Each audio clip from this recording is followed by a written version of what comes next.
আগামী দিনের বাংলাদেশ গড়তে অন্তত ৫টি বছর জামায়াতকে পরীক্ষা করে দেখার আহ্বান জানিয়েছেন বাংলাদেশ জামায়াতে ইসলামের আমির ডাক্তার শফিকুর রহমান।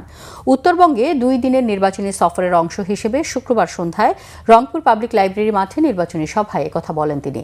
জামায়াতের আমির বলেন, কোনো বিভক্তি নয়, সাম্য ও ঐক্যের বার্তা নিয়ে দুয়ারে এসেছি।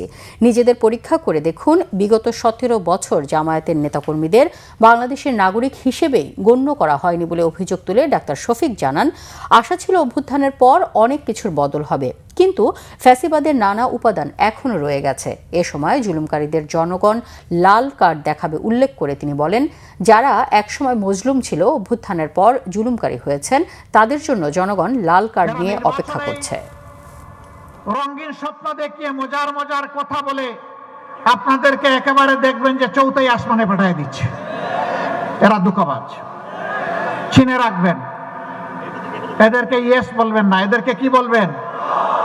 এদেরকে বলবেন তোমাদের জন্য লাল কার্ড। আল্লাহ যদি আমাদেরকে দায়িত্ব দেন, আমরা কথা দিচ্ছি উত্তরবঙ্গের সর্বপ্রথম আমরা ওখানেই কুদাল দিয়ে কূপ দিব ইনশাআল্লাহ।